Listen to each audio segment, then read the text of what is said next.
on a les meilleurs physiques du monde avec des splits intenses et réguliers.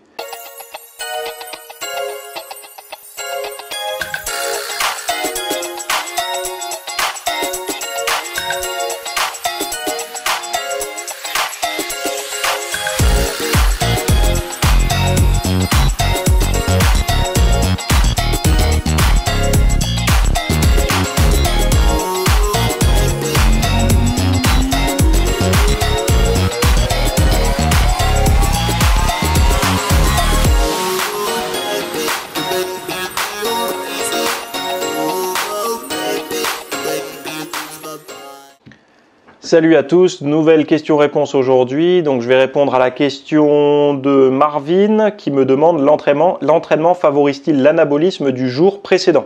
Donc du muscle entraîné la veille en fait quoi. Donc avant de commencer, sachez qu'ici c'est votre endroit. En commentaire, vous me posez vos questions, vous réagissez, etc. On les traitera dans cette vidéo-là, enfin dans ces vidéos-là. Tout est listé sous forme de playlist sur la chaîne. Donc vous avez des heures et des heures de contenu gratuit, que ce soit pour cette playlist FAQ, mais également mon podcast que vous retrouvez tous les mardis à 8 h du matin, qui s'appelle La Pause Fitness sur toutes les bonnes plateformes de podcast. Donc ça vous fait des heures et des heures de contenu gratuit à votre disposition, et ça depuis des années. Donc je vous garantis que vous avez vraiment de la masse de contenu à consulter. Sinon, si vous êtes intéressé par les nouveautés, par les nouvelles découvertes, par la science, par apprendre, comprendre, parce que vous êtes professionnel de ce domaine-là ou vraiment un ultra passionné, allez sur mon site www.fitnessmith.fr. Il y a une rubrique VIP où je propose des cours tous les dimanches à 10 h basés sur les choses qui m'intéressent moi, autour de l'entraînement, de la nutrition, de la récupération et tout ce petit monde-là. On va répondre à la question de Marvin, donc par rapport à ce fameux entraînement qui favoriserait l'anabolisme du jour précédent. Donc c'est-à-dire que, on va prendre un exemple concret. Aujourd'hui, vous faites les pecs à fond, à fond, à fond. Vous allez dormir, vous vous réveillez le lendemain matin, vous allez faire votre séance de dos. Est-ce que votre séance de dos, par l'anabolisme, alors du catabolisme, mais par la sécrétion hormonale qui va s'en suivre, va être profitable pour les pectoraux? C'est-à-dire que est-ce que ça va augmenter l'anabolisme? Alors, disons que par le simple fait de s'entraîner régulièrement, vous avez un profil hormonal plus intéressant qu'une personne sédentaire. Donc le fait de s'entraîner régulièrement, vous avez plus de chances de prendre des muscles que si vous vous entraînez peu de fois. Mais est-ce que s'entraîner, par exemple, l'hypothèse, ce serait de se dire, mais attends, si je fais les pecs à fond le lundi, mais que je les refais pas et je fais rien d'autre jusqu'au lundi suivant, est-ce que c'est mieux ou moins bien que si le lendemain, je fais le dos, puis sur le lendemain, les cuisses et tout? Moi, je pars du principe qu'au niveau de la sécrétion hormonale, ça sera mieux si on s'entraîne régulièrement, donc du coup, tous les muscles vont en profiter. Et de toute façon, ne serait-ce que la synthèse protéique, se fait pas juste en post-entraînement, elle est plutôt sur 24-48 heures post-effort intense, en fonction de l'alimentation, du mode de vie de l'individu, du sommeil, etc. Donc, il faut bien comprendre une chose, c'est que si on part du principe que l'entraînement favorise la synthèse protéique, favorise grâce à la nutrition et à la récupération aussi l'anabolisme, c'est le corps entier qui va en profiter. C'est pas que le groupe musculaire, parce que les hormones anabolisantes, elles circulent.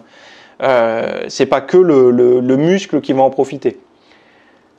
Donc, j'essaye de voir un petit peu là où toi, parce que ta question était courte, c'est très bien, je préfère les questions courtes comme ça, mais j'essaye de voir qu'est-ce que tu aurais pu te poser qu'est-ce qu'il y a comme question derrière ta question. Et j'imagine que toi, tu aimerais, par exemple, te dire, je vais faire mon point faible. Donc, par exemple, je ne sais pas si tu as un point faible, le pec, on va prendre les pecs parce que c'est un muscle que les gens aiment bien, surtout les mecs. Donc, tu vas prendre ton point faible pec, tu vas l'entraîner le lundi correctement. Et le lendemain, tu vas dire, je vais faire les cuisses, parce que les cuisses, c'est ce qui bombarde le plus au niveau anabolique, enfin, surtout au niveau catabolique aussi, mais ce qui sécrète le plus d'hormones. Et d'ailleurs, j'ai beaucoup de retours de pratiquants de musculation, dont moi. On voit que la libido, le jour des cuisses, post-entraînement, alors pas directement après, mais on va dire dans les heures qui suivent, on sent qu'il y a une hausse à ce niveau-là. Donc il doit y avoir quelque chose qui se passe, hein. C'est pas que de la spéculation et que de l'hypothèse ou de la bro science, hein. Il y a quelque chose qui se passe. Donc toi, tu penses que ça va être profitable. Écoute, depuis que le bodybuilding existe, l'entraînement est intense, en split et régulier. Et on a les meilleurs physiques du monde avec des splits intenses et réguliers. Si des personnes avaient trouvé des méthodes beaucoup mieux pour développer un groupe musculaire, je pense qu'ils l'auraient fait. Pourquoi? Parce qu'ils sont en quête de s'entraîner peut-être le plus intelligemment possible. En tout cas, pas forcément pour éviter les blessures, mais en tout cas pour prendre le plus de muscles possible. Alors évidemment, il y a eu des athlètes dans les années 50, 60 qui faisaient du full body, etc. Mais dès que les méthodes d'entraînement ont progressé un petit peu, quasiment tout le monde est passé sur du lourd et du split. En tout cas dans le bodybuilding. Donc ceci étant dit, donc qu'est-ce qu'il pourrait y avoir? Donc oui, c'est une bonne stratégie pour développer un petit peu, comment dire, pour aller au-delà, on va dire, de l'anabolisme normal sécrété par une seule séance. Mais il faut bien comprendre, à l'entraînement, on ne fabrique pas de l'anabolisme immédiatement. À l'entraînement, là je parle pour toi, je sais que tu sais, mais enfin, Marvin qui me pose la question, je sais que tu es au courant de ça, mais il y a des gens qui vont tomber sur cette vidéo, ils ne maîtrisent pas encore les codes de l'entraînement. À l'entraînement, on ne fabrique pas de la viande. On ne fabrique pas de la masse musculaire à l'entraînement. La masse musculaire est fabriquée durant le process de synthèse protéique, de récupération post-entraînement. Donc pas immédiatement après la séance, mais on va dire le temps après l'entraînement. Ça démarre après l'entraînement. C'est-à-dire que d'abord tu catabolises à fond pendant l'entraînement, puis ce catabolisme va perdurer un petit peu après l'entraînement d'ailleurs. Puis après, par l'alimentation, par la récupération et tout, ton corps va tamponner un peu ces dégâts-là et va surcompenser si tu as une bonne diète. Et donc, tu vas te réveiller un petit peu plus musclé et un petit peu plus fort à long terme. C'est vrai que on pourrait se dire que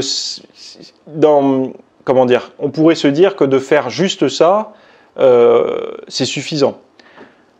Sauf que le profil d'un sportif qui s'entraîne régulièrement, puisque les études l'ont montré, hein, que les profils hormonaux, on va dire, liés au sport, alors ça n'a peut-être pas été, enfin peut-être qu'il y a des études qui diront on leur a fait faire une séance de développé couché et puis après plus rien jusqu'au lundi suivant, ce qui m'étonnerait. En tout cas peut-être chez des débutants mais pas chez des confirmés. On le voit bien, pour te donner un exemple inversé, on le voit bien que par exemple au niveau des neurotransmetteurs, quand tu arrêtes l'entraînement, tu vois bien que c'est assez rapide pour avoir des douleurs qui apparaissent, pour avoir un moral qui baisse un petit peu. Donc on voit bien en fait que cet environnement est plutôt maintenu par l'activité. C'est-à-dire qu'en faisant du sport, tu maintiens un environnement au niveau de ton organisme. Et d'ailleurs, je t'invite si tu es VIP, à bien lire tous mes mails VIP que j'envoie régulièrement, parce que ceux qui sont assoiffés de science et pas de discours grand public comme ici, vous aurez des réponses là-dessus. Une des bonnes réponses, une des bonnes raisons, pardon, c'est que le sport impacte ton microbiote intestinal. Donc, si tu fais du sport, que ton microbiote intestinal est légèrement impacté, pas de façon négative, hein, alors il y a des façons négatives parfois, mais globalement de façon positive, ton assimilation est meilleure, donc il faut voir en fait des phénomènes en cascade de l'entraînement, et pas juste je me suis entraîné, j'ai anabolisé, je fais plus rien. Non, l'entraînement, le mode de vie du sportif est propice à la prise de masse musculaire. Et donc des entraînements répétés, comme tu le suggères, me semblent plus intéressants pour la prise de masse musculaire que de se dire hier j'ai fait les pecs, vu que c'est mon point faible, aujourd'hui je fais rien. Je ne pense pas que ce soit un bon format de réflexion. Donc voilà Marvin pour ma réponse à ta question. La semaine prochaine, on parlera d'inflation des compléments alimentaires.